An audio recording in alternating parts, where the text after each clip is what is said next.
OK， 很好，很好，请看手机。Yeah, that's it. OK， 请坐，请坐。Wow. These South African students are learning a new skill. 请看。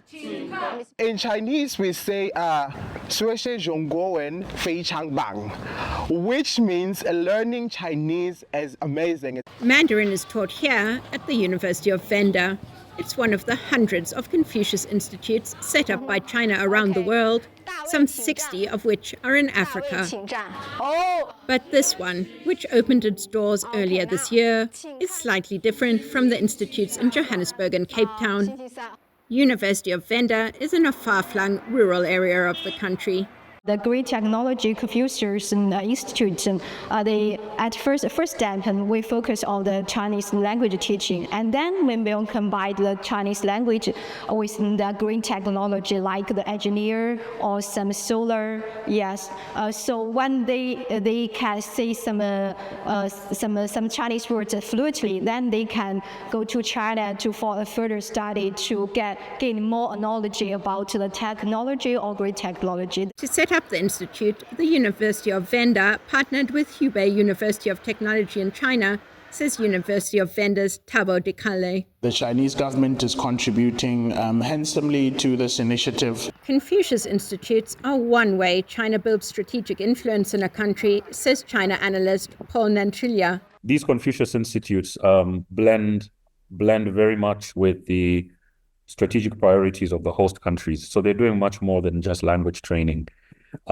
So in Venda, as we mentioned, South Africa is in an energy crisis, and therefore it's trying to provide a solution, which is green technology, to see how that might be developed and to build that capacity, which is one of the strategic priorities of the South African government. But in many Western countries, Confucius Institutes are seen as propaganda machines. In recent years, most US universities have closed their Confucius Institutes due to government pressure, including potential loss of federal funding. Some European countries have also shut down Confucius Institutes.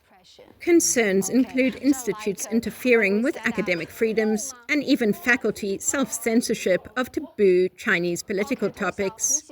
But South African universities are not worried. Dekale says the students will decide for themselves. They will have their own independent thought around politics and what's happening, globally. What we are trying to do is expose them to different worlds, for them to make their own decisions around what's right, what's sound politically or otherwise. China is South Africa's biggest trading partner, and students hope Chinese language skills will give them an edge when it comes to the job market. I'm studying international relations, and Chinese is one of the UN languages, so it's really wanted up there. So, with high unemployment levels in the country, many of these students share his belief. Some 300 students have already enrolled in the Mandarin classes. Kate Bartlett, VOA News, Thohoyandou, Limpopo Province, South Africa. Yeah, 4 months.